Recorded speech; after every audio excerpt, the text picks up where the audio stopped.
Ginahasa raw si Julian Rodelas bago patayin. Ayon po yan sa kaibigan niyang suspect sa krimen na si Althea Altamirano. Pero walang kumpirmasyon ng pulisya rito. Naging mahalaga po sa investigasyon ang resibo ng fast food chain na natagpuan sa katawan ng biktima para matunton ang mga suspect. Nagbabalik si Salima Refran. Ang plastic bag ng burger at fries na ito, hawak pa ng modelong si Julian Jaja Rodelas ng pagbabarilin sa 18th Avenue sa Cubao, Quezon City, madaling araw ng Martes.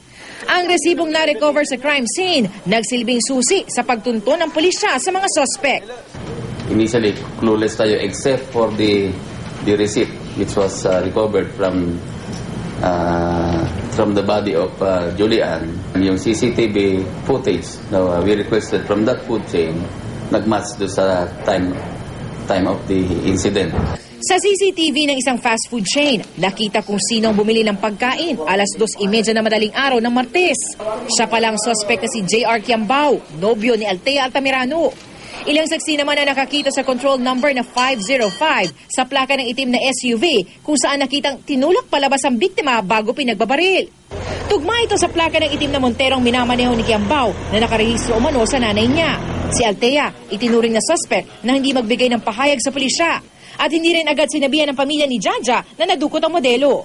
Papuntahin po niya doon na yung biktima sa WTC.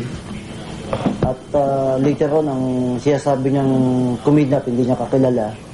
Pero ang katotohanan, yung boyfriend niya, yung nagdadrive ng vehicle. May dumating pong mga pulis. Ang sabi po sa akin ng boyfriend ko, tumakbo daw ako, sumakay akong taxi. Huwag ko daw pong ipapablatter.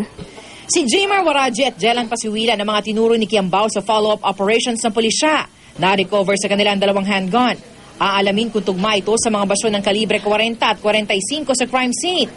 Sa presentation ng mga suspect, hiniling ni na Altamirano at Kiambao na hindi ipakita ang kanilang mga muka. Kanya-kanya silang paliwanag. Lumpuhin daw po. Ano pa? Yun lang po sabi nila sa akin, sabi ni JR sa akin. Mali ko po. Ako po nagdala dun kay Julie, pero hindi ko alam po na ganun. Kaya pala kinukonvince niya ako. Nadalhin si Julie dun, nagasain po pala. Nagkataon lang po ako nandun sa hideout nila eh. Si Kiambao, matigas sa pagsasabing wala siyang alam sa krimen. Anong motibo ko? Anong motibo ko? Diba? Anong motibo ko? This is, we can declare this is solved already because we have identified and apprehended the suspects. The individual role will be determined later in the course of investigation. Maharap sa reklamong murder sina Altamirano, Kiambao at Waraji.